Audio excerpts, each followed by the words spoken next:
네, 그리고 신상이 공개된 피의자 전주환의 계획 범죄 정황도 추가되고 있는 가운데 경찰 수사가 시작된 직후인 지난해 10월 범행에 사용된 흉기를 처음 산 것으로 YTN 취재 결과 드러나고 있습니다. 네, 지난달 재판에서 불법 촬영 혐의 등으로 검찰로부터 징역 9년을 구형받자 범행을 최종 결심했다고 시인한 것으로 확인됐습니다. 취재기자 연결해 자세한 내용 알아보겠습니다. 정인용 기자.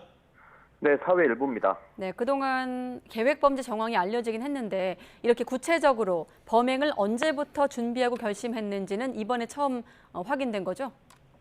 네, 먼저 전주환이 범행에 사용한 흉기를 언제부터 준비했는지가 이번에 밝혀졌습니다. 취재 결과 이 흉기를 처음 산 시점이 지난해 10월, 그러니까 불법 촬영 혐의로 처음 경찰 수사가 시작된 직후였던 걸로 확인됐습니다. 전주환 본인은 수사가 시작되자 극단적 선택을 하려고 샀다고 주장하는 거로 전해졌지만 그때부터 범행을 염두에 뒀을 가능성이 있는 겁니다. 자살을 위해 흉기를 구입했다는 전주환은 이후 흉기를 한 번도 쓰지 않은 채 보관만 해온 걸로 파악됐는데요.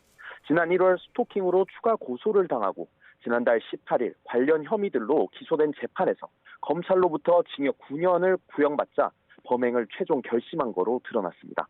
그때 전 씨는 선고 공판 때까지 합의가 안 되면 자신의 인생도 끝이니 피해자도 살해하겠다고 마음을 먹었다고 경찰에 진술한 거로 전해졌습니다.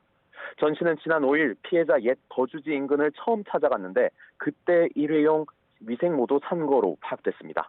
전 씨는 범행 당일까지 여러 차례 피해자 옛 주거지를 찾았는데요. 피해자가 나타나지 않자 서울 지하철 구산역에서 근무 정보를 알아낸 뒤 지난 14일 신당역에서 결국 범행을 저질렀습니다. 경찰은 내일 전주환을 검찰에 넘길 예정입니다. 지금까지 사회일보에서 전해드렸습니다.